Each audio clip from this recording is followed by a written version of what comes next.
Hello, ladies and gentlemen, and being a producer of Wrestle Massacre as well as Inside Movies Galore, I am David Strege, and welcome to Delusions of Grandeur. Enjoy the reviews. I certainly did.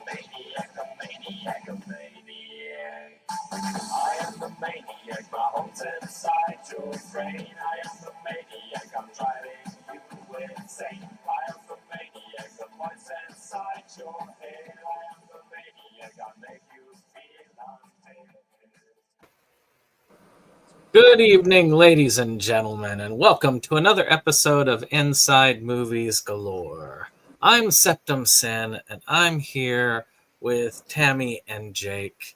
And, of course, Dave, unfortunately, is recuperating at the moment, but he also sends his best wishes to all as we end our Sharknado month.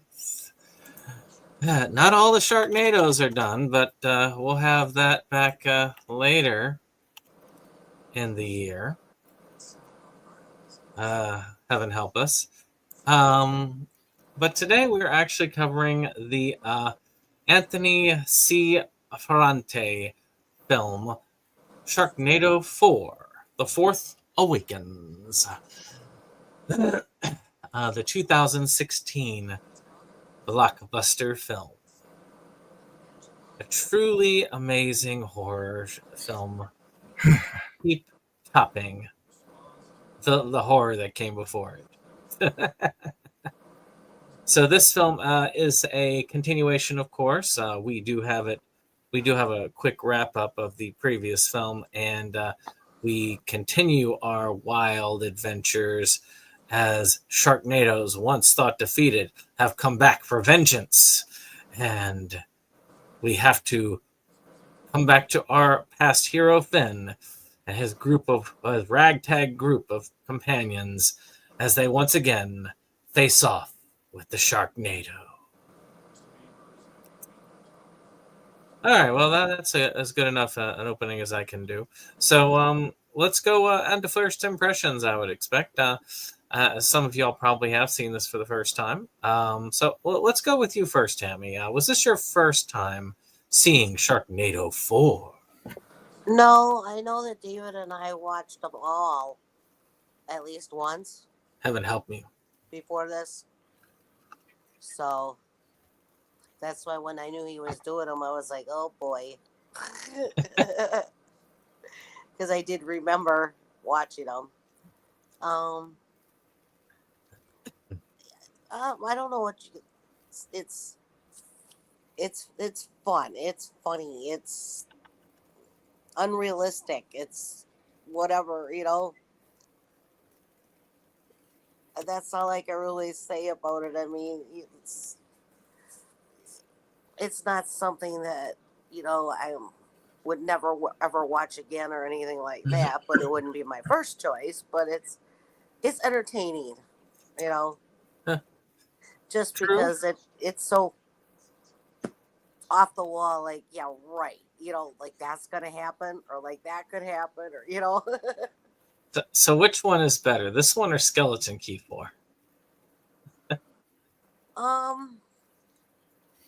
They each are their own thing, I was amused with the Skeleton Key stuff because it was silly also, but that one was more silly and the stuff in that could really happen, where this is just, it's silly in its own way too, but it's more like there's the stuff in this won't really happen.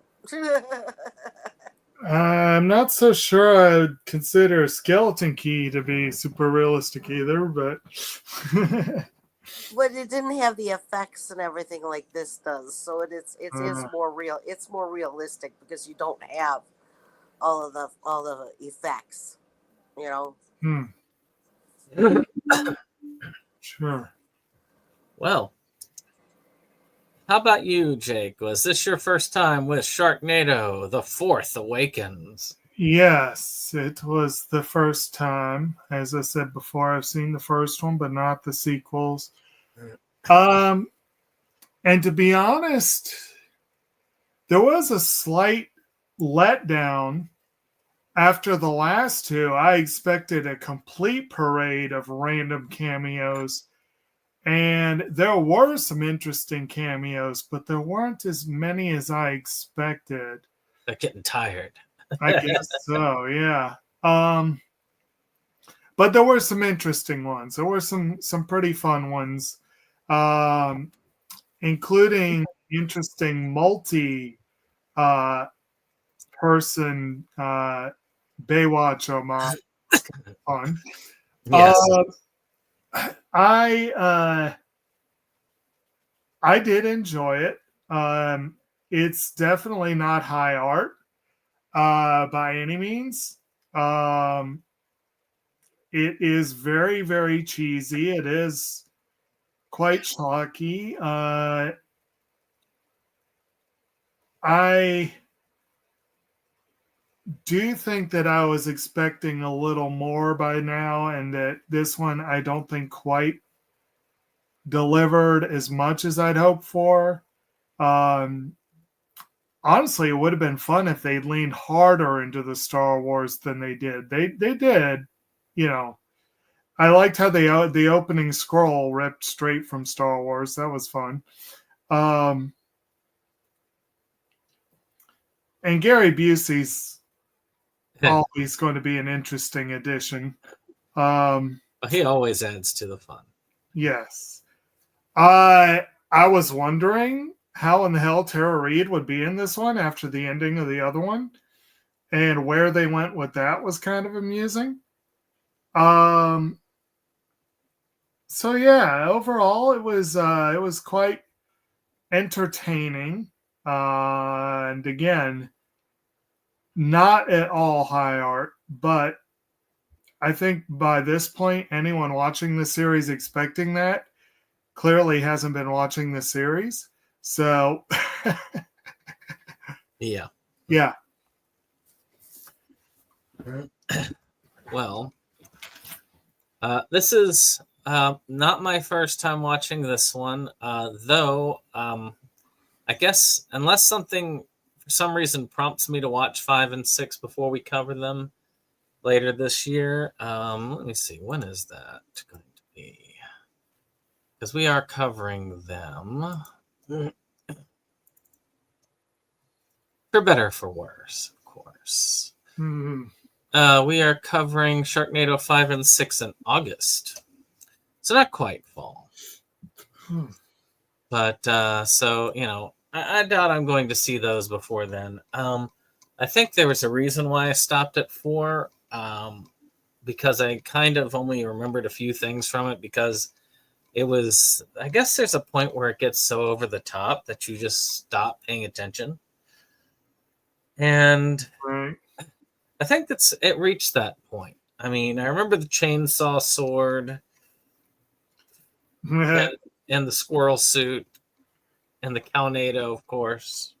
Well, of course. But otherwise, it's one of those movies that was kind of forgettable for me. Yeah. So I guess we'll just go ahead and dive on in, guys. So we have here, it starts in Las Vegas, and I admit I felt like it was going to do a like a Sharknado 3 where you had that DC function, but it really kind of just cuts right in after we get the whole like announcement about what's happened in the meantime, where they've developed this anti-Sharknado technology, and it's been like 5 years now, and they haven't had Sharknado in all that time. And so they're in Vegas, and the guy who invented the anti-Sharknado stuff, he's opening up a Sharknado-styled hotel with live sharks, because that's not going to come back to bite us in the end. Generally speaking. And and Finn, of course, is there with his daughter, and his son is going to show up there and get married right above and do married skydiving. No, his daughter's chilling with his grandpa, his dad. Sorry. But this was, I don't think, did they ever explain exactly who Cousin Gemini was? Yeah, sorry. I'm so used to them changing daughter actors. I just mix them up. So no, this was the same actress. They did change the actor for the son in this one. But he gets married to do skydive, and they're over the stratosphere. I think they've changed the name of that hotel since then. But it's a pretty cool hotel. I mean, one cool thing about Vegas stuff is, since I've been to Vegas, it's one of those things, I guess when you're at a place, you actually looks like, oh, I've been there. And you try to see the things that you remember seeing. Yeah. And that was kind of fun. There was no Sharknado hotel when I was there. Aww. But it was before 2016 when I went. So but I have been up at the stratosphere. I've been up at the top of that. So, and there is like a whole bunch. There's like a roller coaster up there. There's one of those things that shoots you up in the air as high as it can go, and you're like way up there. But what do you think of this setup before the calm before the storm? And there was a lot of information they just dump on you at the beginning. Yeah, they definitely did. Because you had basically you had his son who believes that his mother was actually a shark, which I guess is close to that, because he did come out of a shark. Right. So I guess that makes sense.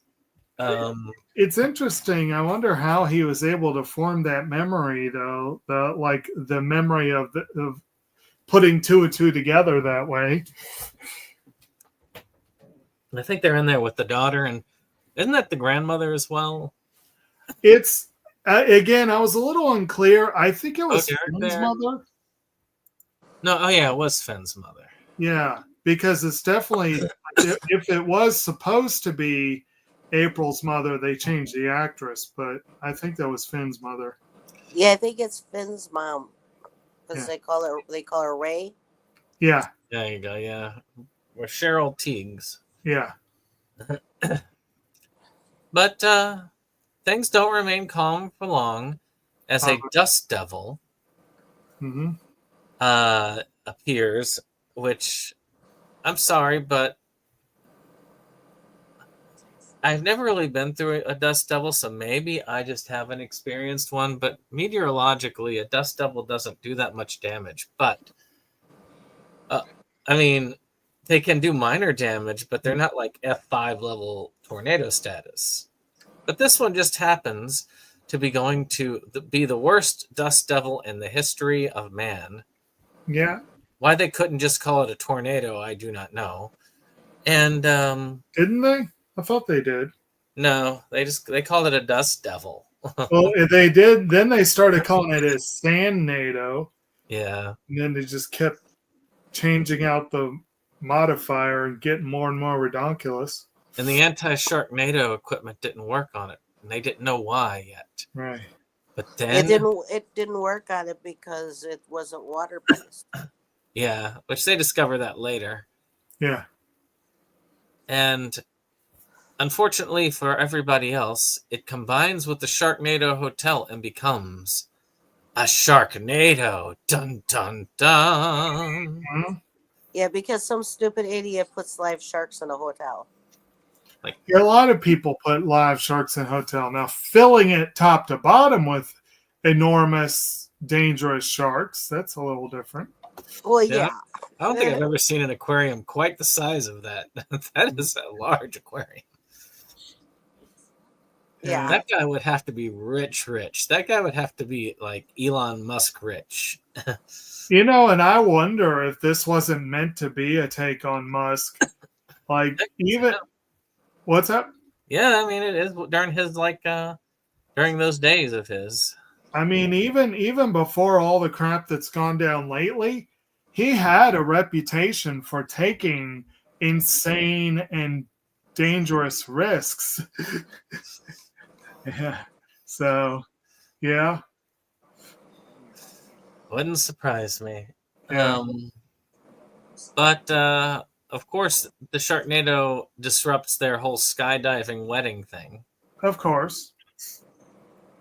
But they do manage to save both the husband and bride Temporarily. temporarily. I do like how they decide to ride the car down the roller coaster ramp and use it to glide down to safety by using the doors and the tornado winds. Right. Because you know that's exactly what you do. Yeah, he was surfing. He said it. He was surfing. I guess windsurfing, I guess, would be the correct terminology here. Let's see here. How old was little Gil? I'm looking for his. He said he was 5, if I heard it correctly. No, that's how old the character was. I was trying to look and see Oh, how old the actual actor? Oh. Yeah. Well, actors, because they were twins. Huh. Yeah. I don't know. Doesn't have his birthday on They there. do that a lot with children to get around child labor laws. They just cast twins. But he's been acting in film since 2011, so he's probably not 5 in this. Yeah. Because they showed a picture of his first film, and he looked older than 1. But Yeah. you never know. Maybe. Yeah. Christopher and Nicholas Shone.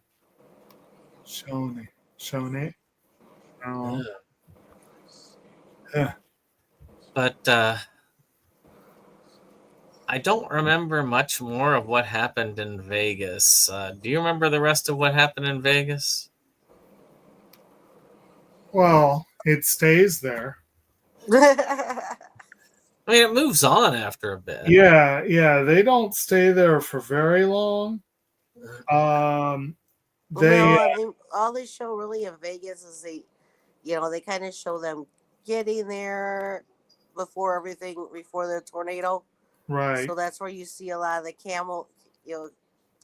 cameos is there.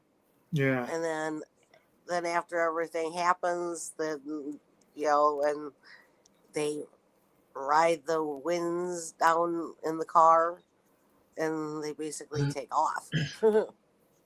Yeah, I know that they were picked up by the billionaire for a little bit, and he wants Gil to he wants Gil to be a spokesperson and say everything's okay. You mean Finn? Yeah, Finn. Sorry. And Finn's like, "Nah, I'm not selling out to you." So he goes for Finn's father instead, who was rescued from the moon. Right. And Well, that's one of the main reasons they have, you might say they have like a working relationship, because the guy, Aston, I think was his name. Yeah, Aston. Is the one who brought Finn's father back from the moon. So they know each other. Yeah, and his father's been working for him, just, But yeah, they are working to try and figure out how to defeat these new, more Aston powerful Reynolds. tornadoes. Because as Tammy said, they are not water-based, which is what all of their technology was, because, sharks need water. Since when, I don't know. But I guess since these times, the sharks need water typically to survive. Well, technically speaking, I don't think the sharks in this one were the sky sharks that apparently we had seen before. No, yeah, they weren't used to living in the sky. But they were pretty hardy in that tornado, especially with all the stuff in it. Yeah. I don't think it's so much that the sharks needed the water as that the tornado itself needed the water. And that's where the that's why they couldn't kill the tornado like they normally do, because the tornado itself wasn't water based. So that's why their stuff didn't work. Sharks in this universe are probably some of the hardiest the fish in the world, apparently. Yes and no, because they're so freaking easy to kill, apparently. I will hand the reins to you for a moment. I will be back. Okay. Well, they get out of Vegas on a train, actually, right? Was that how they left initially? Yeah. I think it was. And she was. They went and they left on the train because that's what she could secure for them, was the train. Right. And they're trying to get back home to Kansas. Yeah. And save little Gil. Because the storm naturally is trying to go straight from Vegas to Kansas. And I got to say, the storms in this movie get around. They sure do. And they seem to, for some reason, they seem to be following Finn. Well, some of them. There's I think there were 3 separate storms that show up in the movie. And one of them, I think, started in San Francisco, but ended up in Seattle by way of Salt Lake City. And I'm like, that's a big track there. But then, of course, the one that they're in, the one that, that starts in Vegas, that one, what all did that hit? It went through Texas, it went through Kansas, it went through St. Louis and Chicago and Philadelphia.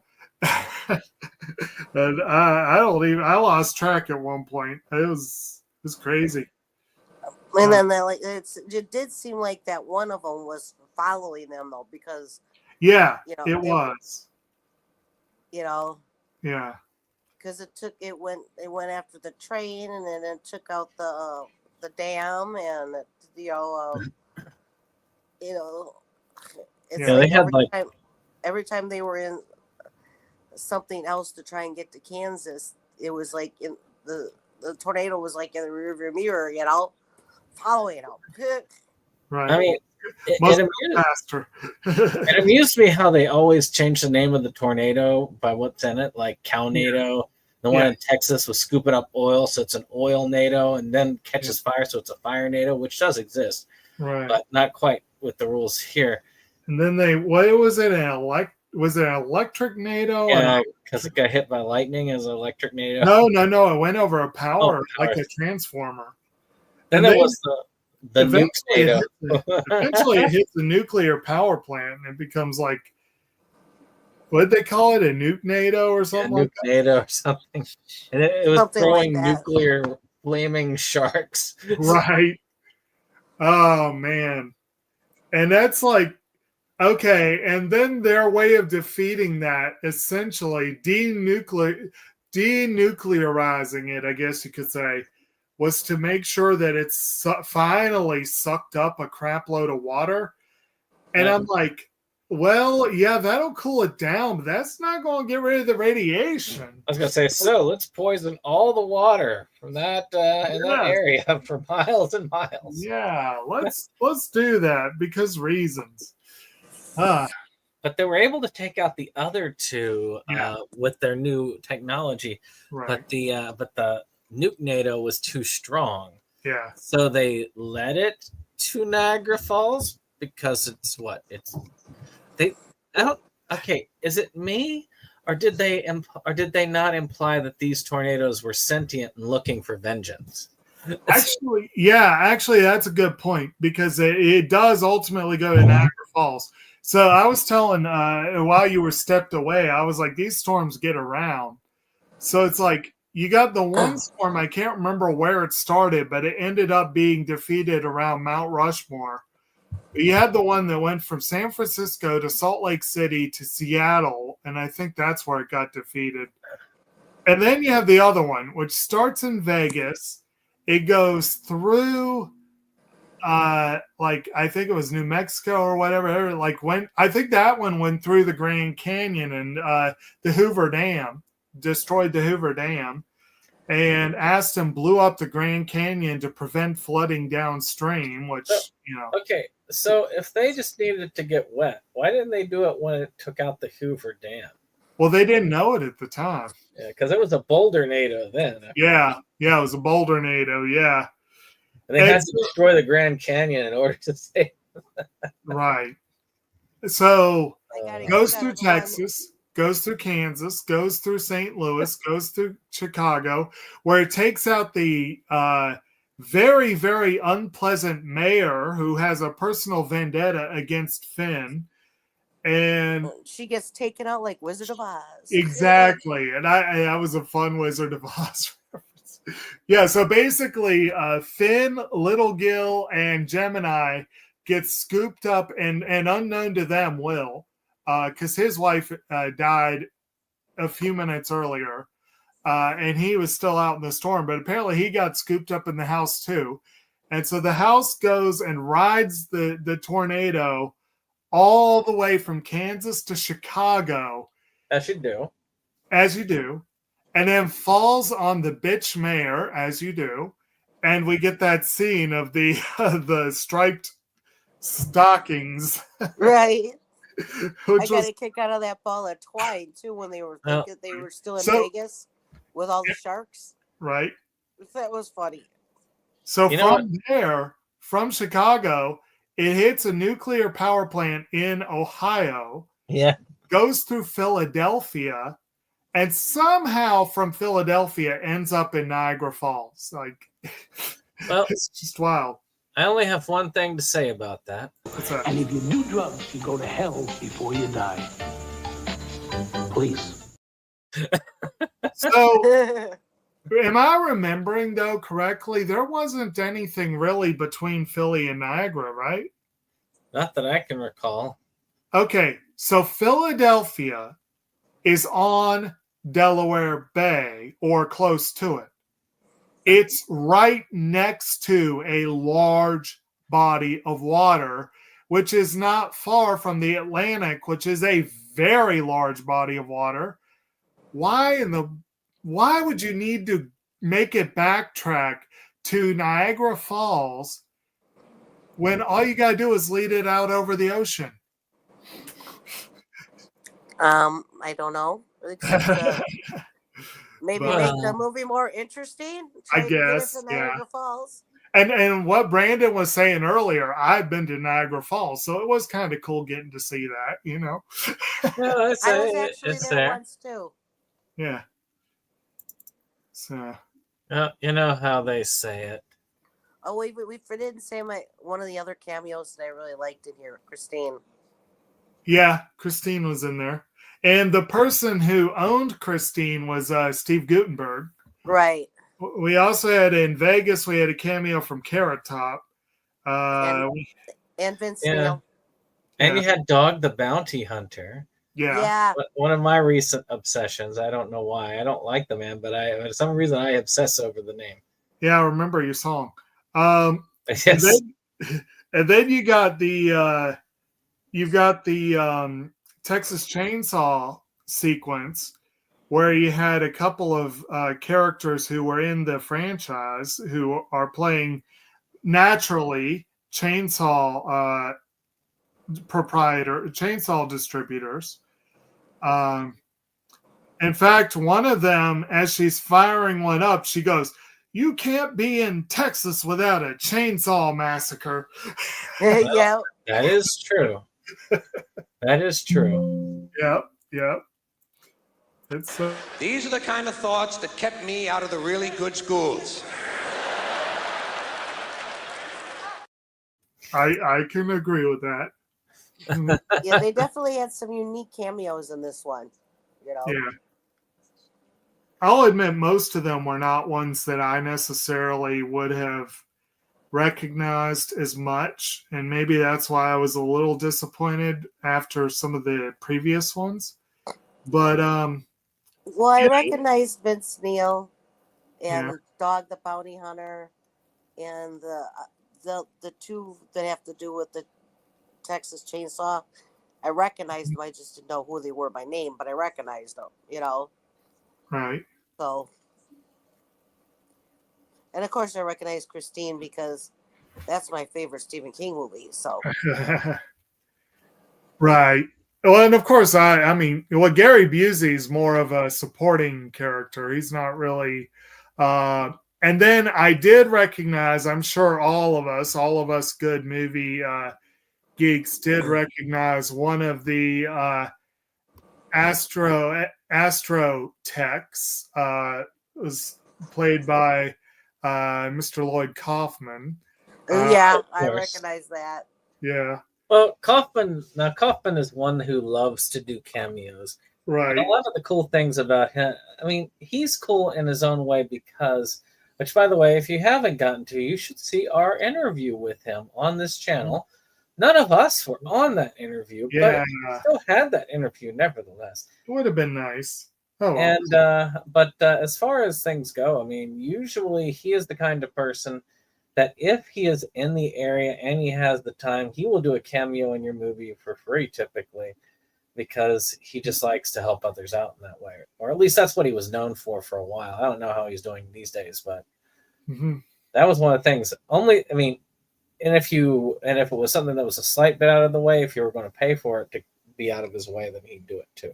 Yeah. So, And it was a more effective cameo than his Skeleton Key cameo. We also had two. Let me double check and make sure I'm right about this before I say something incorrect. Anyway, well, while I'm looking this up, you can do what you're. Well, the final fight in Niagara, of course, you have Aster, whatever, sacrifices himself. And they are able to take out the tornado, but everybody gets eaten yet again. Did we? Everybody gets eaten, and then doesn't a whale? Yeah. Then a whale eats the shark. It's like a shark gets eaten by a bigger shark. It's eaten by a bigger shark. And it's just crazy. Did we actually go over what happened to Finn's wife? No, we haven't yet. She became basically a cyborg who was who's of course her father was what's his name? Busey, right? Yeah, Gary Busey. Wilford, I think is his name. Which was great in its own right. So basically, use the force power. You have to. This one's a little harder. You have to concentrate. But like at the end of the last movie, we saw a shark fall on her, I guess, and it was a little unclear about exactly what happened. But in this one, basically, she had been in the hospital for, I think, 4 years before her father said, "Oh, she's brain dead. You got to pull the plug." So everyone grieved. Everyone had a funeral, and they gave her ashes and everything. And it turns out that he had taken her, brought her back to life, turned her into the $6 million woman or whatever, and gave them the ashes of their dog. and didn't bother to tell anybody that and didn't bother alive, and she thinks they're all dead and they think she's dead. He friggin' lied to everyone, basically. And it's not entirely clear why, other than maybe he's just being overly clingy or something. He said that he wasn't because she was still a work in progress. Right. So he didn't want to get people. This is what he was saying. He didn't want to get people's hopes up when he wasn't done with what he was trying to do. Right. She and little Gil ended up basically busting it out. I do like how little Gil does come to them when I am a shepherd and grabs a little toy to look at and chainsaw. Yeah. Well, I think he said something like, "Where's my chainsaw?" or something like that. He pulls it from the stone, and he's got his chainsaw. Yes. I did like the chainsaw sword that Finn had briefly. Yeah. He didn't get much use out of it, sadly. No. Yeah. Though it is kind of cool, like chainsaw blade with chainsaw crossguard, which would be a very poor crossguard choice. But it had to stay with Sharknado. Well, they all had to get eaten by the shark, you know? Yeah. It seems like that's the pattern in all these movies. That is the common thread, is that they've got to cut somebody out of a shark by the end of it.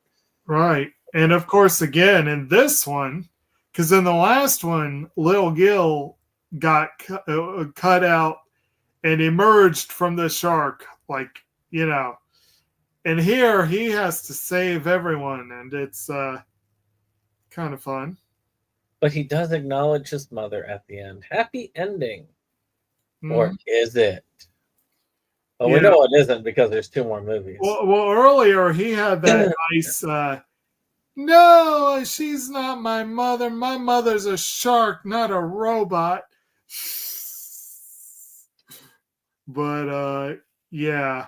Probably when I was checking a while back, 2 of the cameos, actually, 2 of the people who work for the tech company, we have a Haley Hasselhoff and Taylor Ann Hasselhoff, and they are the Hoff's daughters. We also I saw that on there, and I was like, "Are they?" I didn't realize his daughters. Yeah, they are. I did like the Baywatch callback. Yes, and that was with who were they? It was I don't remember the names of Alexandra Paul and Gina Lee Nolan, who they I think they actually play characters with similar names. I can't remember, but like they work for the company too, and they have this little scene with Hasselhoff that's like a full-on callback, where they even make a comment about being lifeguards. I think it was. They made a comment about it, and then you see the slow motion running. Oh boy. But 2 of the other fun cameos, we have a street musician played by Paul Schaefer, and we have a storm chaser named Ron McDonald, who's played by Gilbert Gottfried. Yes. I can't stand him. I cannot stand that man. I'm sorry. I'm sorry he passed away, but I cannot stand that man. He just annoys me. I'll bet you Brandon was amused that he was dispatched by a cow. Yeah. But, you know what? He's Wayne the one Newton naming was all in the here tornadoes. too, right? Yes, Wayne Newton plays himself in here. Yeah. And of course, we got some of our Today Show alums that came back. Yeah. That we thought were eaten. They did do one job of giving an eye patch to one. Yeah. Right. I think Al Roker and one of the others came back. Yeah. But it's I mean, really and truly, this film was, I think, really and truly, if it had stopped here, I probably would have been happy. I cannot imagine it going bigger and stranger and being good. Right. Yet they do have 2 more films. I honestly don't remember the other 2, so I guess when we watch them, I'll get reintroduced to them again, because for some reason, I really don't remember them at all. Your mind blocked them out. Well, I really don't remember them, but that's because I haven't seen them. The trauma was so great, it just blocked it all out, the experience. Yes. That's what happened with me and Sallow. I did know. I will say this. Well, because Christine was credited as herself, which was kind of funny. I know. I saw that at the end. And then so was Petunia. And I will say, this is the first time I actually noticed Petunia in the movie. Yeah. There's a stuffed possum that's been in every movie. Yeah. And I never noticed it until this one. Well, I noticed Petunia in the last movie. But they made Petunia pretty obvious in the last movie. They actually settled on the possible. This one, I think Petunia was in that where he went and bought the chainsaw. I think so, yeah. The that's where Petunia was supposed to be. I was going to say that seems like an appropriate place to find a stuffed possum is a chainsaw shop in Texas. Now the other two movies, I couldn't tell you if that one was in there. So we had, like I said, we recast Matt Shepard. Cody Lindley plays him this time. Masiela Lucia plays Gemini. Ryan Whitney returns as Claudia. And then we have Amani Hakim as Gabrielle, which Gabrielle did not last long. But she was in there. We did have an appearance by Nova at the end. Sort of. As she rode the Eiffel Tower from Paris all the way to Niagara Falls. As you do. As she does, at least. They did mention her early on, and they said she was in Paris. And I think they said something like, thank God she's in Paris and doesn't have to deal with this. And Aston, we get a stinger at the end that he's alive. Yeah. And he's played by Tommy Davidson, which I looked up. I didn't recognize much of what he's been in, but he was in Black Dynamite, which was a quality film. And he looks like, he always came across as the kind of guy that would turn against them at the end. Right. But he never did. So he actually was kind of a decent guy for a rich dude. He just wasn't. He was a ruthless rich dude. So, like I said, kind of a decent guy. Like there was that one dude that he fired summarily and wouldn't give him a chance to say anything, and I was like, yeah. In all fairness, he was the one who took out all but one of the Sharknadoes, and he helped with the last one. Right. Okay. Yeah, so he played the character Cream Corn in Black Dynamite. That was a fun movie. Of course. What's up? Of course. Of course. Yep. Right. So yeah, we got I'm trying to remember what I know Cheryl Teague's from. I was going to say, is there anything else that we want to talk about plot-wise? I don't know that there's a whole lot that I would have. We've gone through pretty much we've hit most of the plot. Plot. Cameos. Yeah.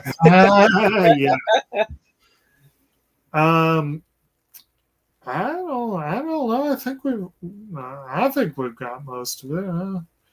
No. Well, I guess that's that it is, and I guess we need to go to production design. Yeah, there really isn't too much more of the plot because it's basically the same plot that it's been. Take out the Sharknadoes. Just wilder and crazier and weirder. Yeah. Isn't me or are they using the same animation for the darn tornadoes that they used in the first movie? Probably. I think I will add stuff to it. Yes, but I feel like the base is always the same one. I feel like, honestly, the animation was a little lazier in this one. It was not particularly strong. Yet they used more of it. They did. They used a lot. Maybe that's why it wasn't as strong. They probably couldn't afford to quality control, I guess you could say. All the different tornadoes. It didn't seem like there was as many sharks flying around at this one. And, and eating people, coming out of the tornado and eating people. They seemed more contained into the tornadoes. Yeah. Except for the Sharkberg. Yeah, all right. And then they had, was it this one that had the ball of twine full of sharks? Yes. Yeah, there was that. I think that they were. Yeah. Some dude was just writing there on the script line, we could have a Firenado and a Cownado and Right. a Nuke-nado. And someone's like, how are you going to do a Nuke-nado? Like, we'll have it go over the power plant after it's on fire and been hit by electricity from a power plant, and that'll do it. I mean, Right. really, it's I still gotta wonder. Well, and to back up for a second about that Sharkbird, so in Vegas, they end up, because of the flooding, they can't drive. They end up commandeering a pirate ship that happens to be nearby. See, and that's the sad thing, is that pirate ship, they have taken it down. Oh, But essentially, it's the one that was in front of Treasure Island that became TI when they stopped branding it for children. And they used to do like full-on pirate battles there. I got to see one of the last ones before they stopped doing it. And so that's the one that they were using, because it's been there, but they've just started. I don't know whether they've already done it or they're going to soon take that down. So I like the pirate ship thing. That was cool. hmm. I was like, "Where's all this water in Vegas coming?" Oh wait, yeah, they had the big aquarium. Yeah. Yeah, It was a big aquarium. that's a giant aquarium. I would say that would draw people just for the fact that it would probably be the world's biggest aquarium. Yeah. Well, Dubai decides the top. Right. Now, I will say that the creativity and how they did the Cownado and the Firenado and the Nuke-nado and all that was decent. I do have to comment briefly on the idea that if you were to have that big of a big ass aquarium, putting it in Vegas is one of the worst ideas you could have. Just getting that much water to Vegas would be And water to hold saltwater sharks. indeed. They had to salinize the water. Well, that might actually be easier in the desert, but yeah. Oh boy, that would play hell on them when the sun was reflecting off of that thing. Yeah, I would bet. Yeah. Actually, Wait. yeah, that could you I guess depending on how the sun would hit it, but could you imagine like driving toward that building at the wrong time of day? I'm blind. Could you imagine the sun? I would think would be heating up the water too. Right. Yeah. Well, Like I said, probably not. It probably we can file that under. Well, it seemed like a good idea at the time. yeah. Who knows where thoughts come from? They just appear. Exactly. I was looking for that one, but I couldn't get it on here. It's such a good Too but bad. that's what I've been looking for the whole time. All right, but But yeah, you know how it is. I love it when a plan comes together. yeah. There you go. There you go. But any other thoughts on production design? I mean, weapons, and there were a few cool practical effects here and there. Yeah. I like Gil's little chainsaw. I thought it was cute. Yeah. I like them using two sharks as pads for the defibrillator. Oh yeah, Right. that was different. They just happened to have a couple of hand-sized sharks handy. That was kind of Handy. yes, they were handy. But well then, music. Does anybody have anything to say about the music? I feel like it was less present than some of the other ones.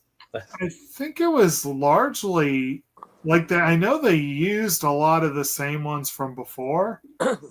I don't know if it was all the same from before, but it was good music. Well, Yeah. it seemed to go along with it. That's about all I can say. You know, it didn't really stand out to me. It just seemed to whatever was playing went along with it. Yeah, it's that same that age old adage that we've used again and again. Well, it must have been a good soundtrack because nothing stuck out bad, so I guess it worked well. Right. There are occasions where we hit bad soundtracks, Right. which are actually the least amount that we happen to run across. It's very rare that we come across a soundtrack that's like, oh my gosh, this totally throws the thing off. And Usually, even when doesn't we take do, much. sometimes we disagree. It was once again largely stuff by Quint, but with a few more. This one did add a couple of new ones. They got one called Welcome to Las Vegas. Not in Kansas Anymore was one I actually kind of remember. That was a fun one. They have a so-called lounge. Oh, apparently Wayne Newton himself was singing the Ballad of Sharknado, the quote-unquote lounge version. Oh, I Yep. didn't catch that. I was like, oh. Yeah, but we've got the Ballad of Sharknado shows up a few times. We got Badass making another return.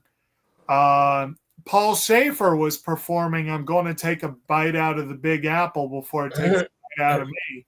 So we got a couple of high profile covers of Quint's songs in this one.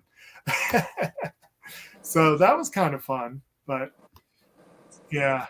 I still haven't gotten to any of the Sharknado soundtracks that have gotten to the point where I'm like, I would love to get this soundtrack to listen to on its own. I probably want to have them actually. Hey, at least there's a step in the positive. You know, one that actually I wouldn't mind having. I wouldn't mind having Santa's Sleigh soundtrack. Huh. That one was fun. All right. But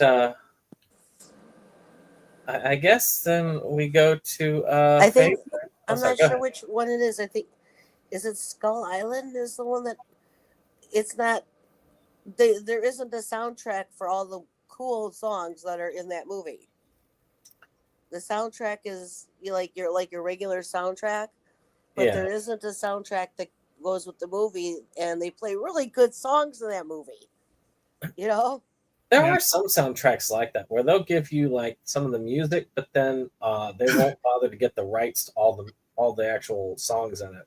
Yeah, that's kind of a matter of course, actually, because music rights can be very expensive.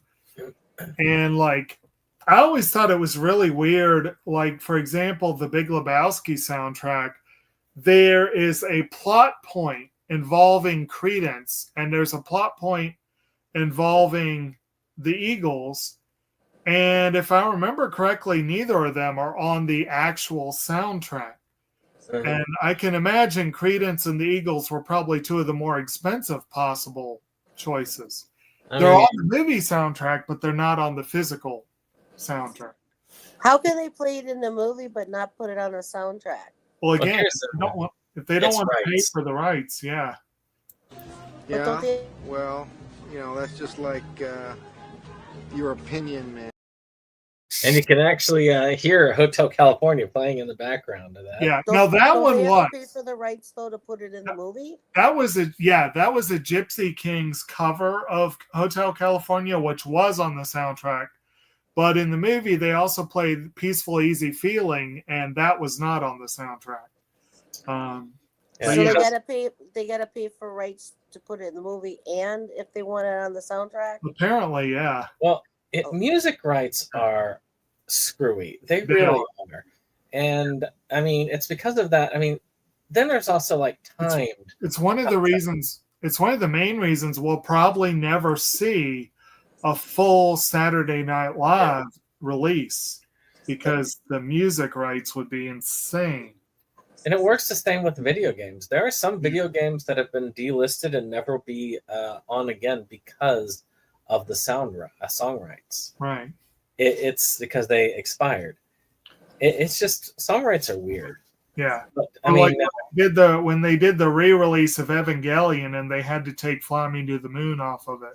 the only reason why I still have my original release of it Exactly. is for that. But the shoot. Now, if you want to go with one that I would definitely buy, "Oh Brother, Where Art Thou" is a good example of a soundtrack where I would say is in the highest. Matter of fact, I would say "Oh Brother, Where Art Thou" is at the highest edge of soundtracks. A soundtrack so perfect that not only is it great for the movie, but it's also one that you want to take home and just listen to on its own. Right. Tis indeed.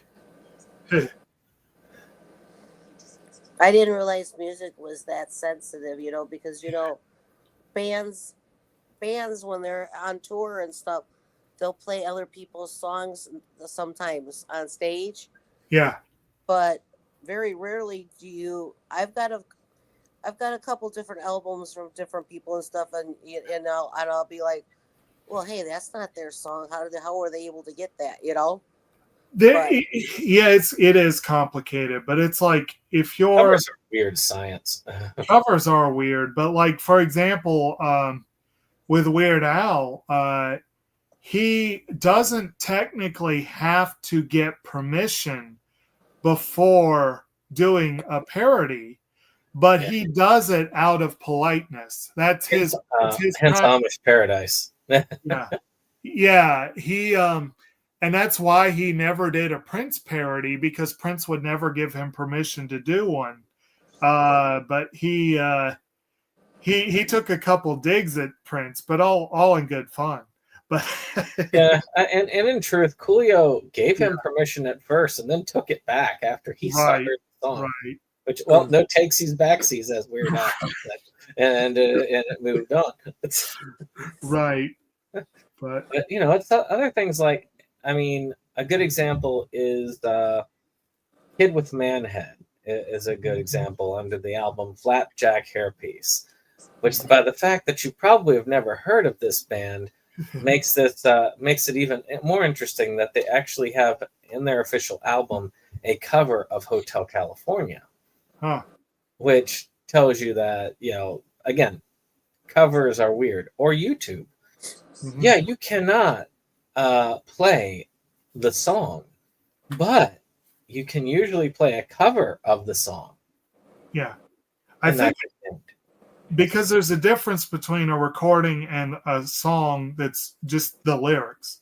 There is a difference rights-wise there. So it's weird. But anyway, we're a little off topic. Well, we didn't have enough to talk about for this particular. Well, here, allowing Wayne Newton, or they probably asked Wayne Newton and Paul Schaefer to cover their songs. That there wouldn't be any rights issues. They probably were hired specifically to do that. Oh yeah. So yeah, that's a little different there. And those covers would be on the soundtrack likely. Well, and again, the writers of the songs are a guy who was in the first movie and the director, and I think there's a third co-writer. So it's like the director wrote the song. He wants you to do the song. Okay. It'd actually be funny if those wouldn't have been on the soundtrack. So the director of the movie is like, no, you can't use my music on the soundtrack. But let's just move on. Right. All right. So let's do favorite scene and favorite shark movie of all time, since we're moving away. It can be any type of shark film, just like any movie involving sharks that is one of your favorites. Oh man. So let's start with you, Jake. Geez. Favorite scene.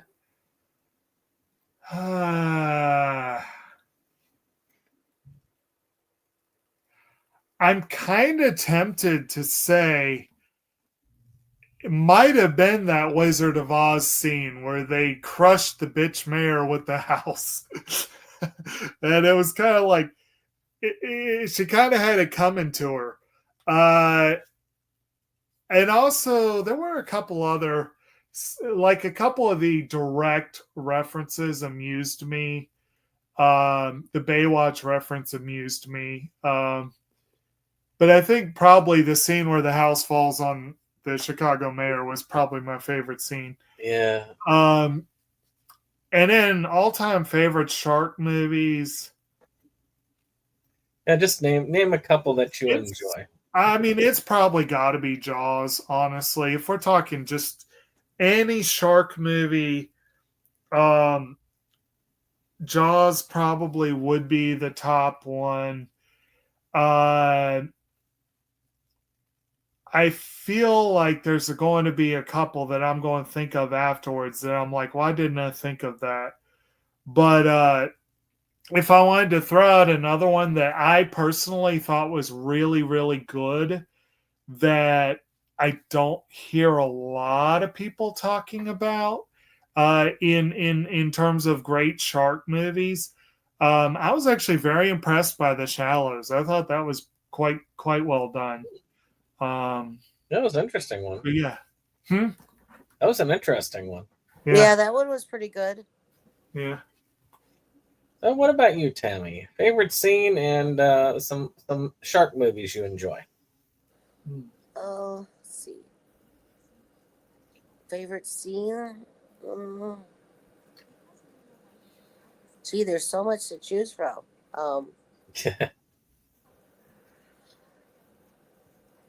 I guess I like the ship. Sharkberg. Yeah, I like it when they're on the ship. My favorite character is Christine, though. But my favorite, of course, the top of my list is Jaws. Also, I can watch. I can be looking for something to watch on TV, and it'll pop up, and I have it, of course, and it'll pop up, and it'll be like, sure, we'll watch Jaws again. Right. I mean, I don't get sick of Jaws. And I mentioned it on our last one or whatever, but I did like the Deep Blue Sea one. Yeah, that is a fun one. I mean, they have Sam Jackson in it, in a role that's unfortunate for him, but still, it's a cool movie. And of course, the ending was pretty good too, with everybody getting cut out of the shark. Yeah, seeing the little kid going at it with the toy chainsaw was actually kind of funny. Yep. Well, yeah, for me, it's I'm gonna probably go with either the Calnado killing Gilbert Gottfried or the scene that has Dog the Bounty Hunter, mainly just because it is what it is. I would say I agree with most of what y'all have said, shark movie wise. I actually, the Meg 2 was horrible. The Meg itself was actually kind of fun. It was. And Shark I just watched that the other day. It was on. Yeah, the Meg is actually somewhat fun. I enjoy the Meg, and I enjoy some of the Jaws sequels. I actually like all the Jaws sequels. I especially like Jaws: The Revenge. That's the one with the water park, right? Maybe it's the one that takes place in the Caribbean, and it had Michael Caine in that role that everyone says was his best role. Because I did like the one where they were actually I liked all the. No, the water park was Jaws 3, actually. Okay, I like Jaws 3, which is there. I mean, I did enjoy some of the others. Don't get me wrong, I did. That's just one of those that I find, since the regular Jaws were there, and it's open water. I mean, see open water. It has its. I mean, it is disturbing in its own nature, especially because it's based on a true story. Right. Actually, most of those are based on true stories, which is there. I remember at the time, Open Water had the reputation of this is the kind of movie that will make you afraid to go in the water. Open Water is based on a true story? Yeah. Oh. Yeah. I mean, one could say, here's one for you, Jake. The Life Aquatic with Steve Zissou. Yes, although I was disappointed by it. I need to go back and rewatch it because I grew up. Jacques Cousteau was my hero growing up. I mean, I was going to be Jacques Cousteau. So a movie that was clearly an homage to him, and by Wes Anderson with that cast. I mean, that cast. I was like, this movie's going to be awesome, and I was disappointed by it. But yeah, that was the weird thing. That movie was probably one of the biggest disappointments for me for a long time because I thought that was going to be an amazing film, and it was very good. It was. Just, it just wasn't. It wasn't as good as it should have been. Right. So yeah, I mean, I'm surprised you didn't say Big Shark.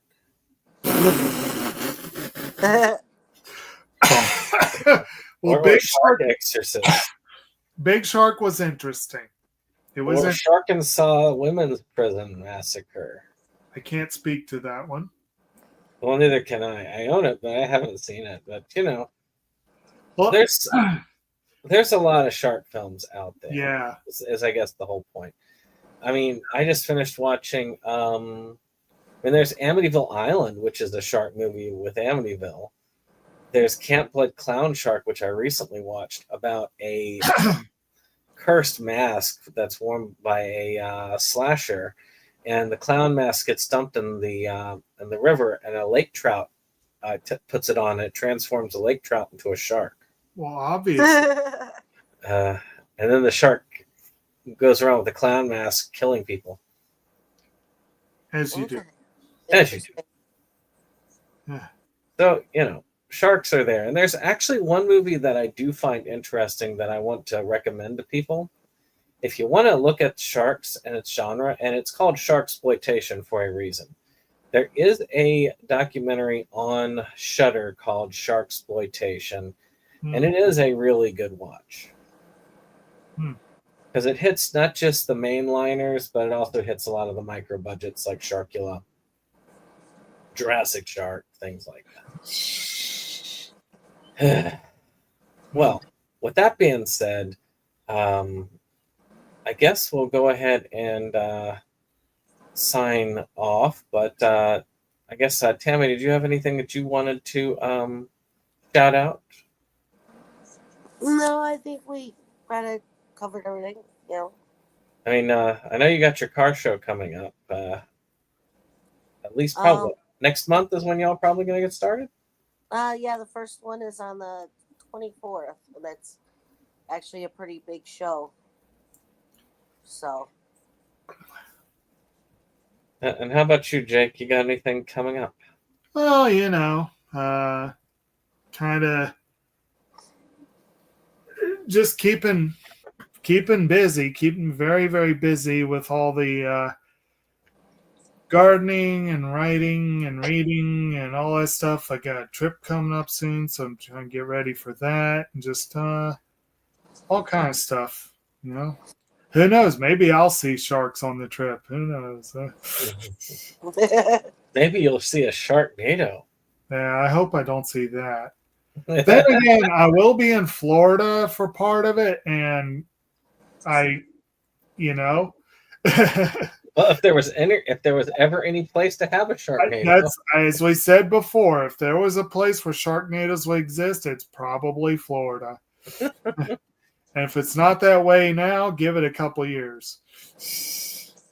Of course, everybody check out Dave with his channels. I've got my channel, SeptumSin versus the World, in the corner because I forgot to change it. So I've had that the whole time. There you go. There you go.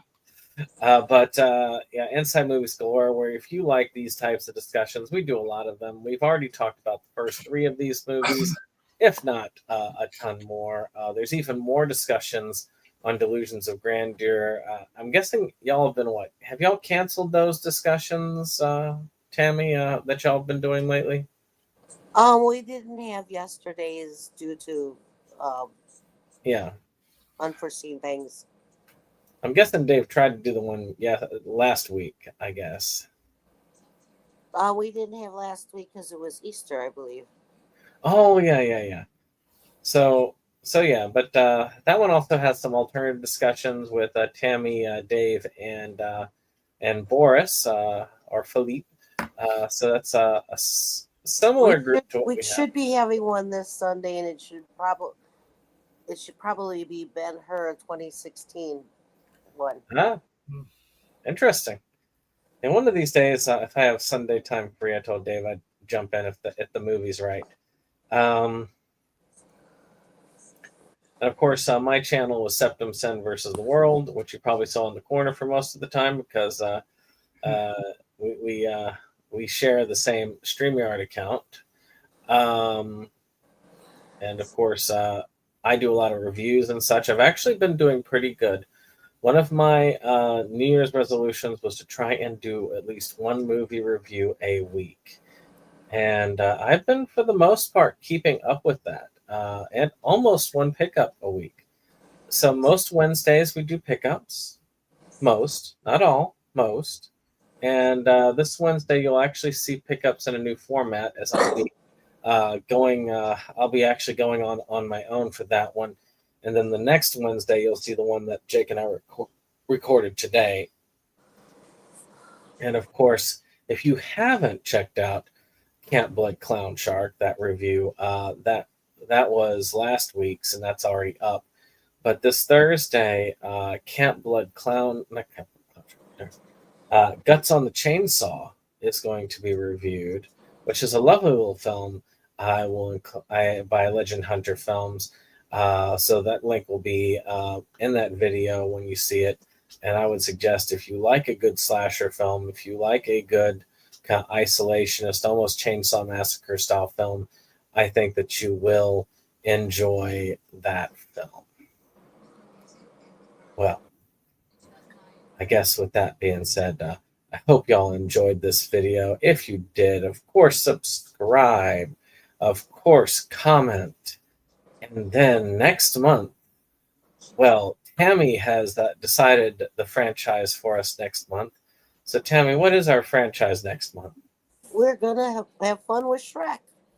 Yay! Yeah. So we're gonna get to have fun with Shrek from May all the way to the first week of June. So some fun stuff there. So join us next week as we have a long animation month. We'll see you next time. Goodbye. Goodbye. Inside movies galore, just makes you just want more. We've had all in the world of media to explore. Horror, anime, or Curious George. Our love of new things was our reward. It is the best night of our week. Frankly, my dear, I don't give a damn.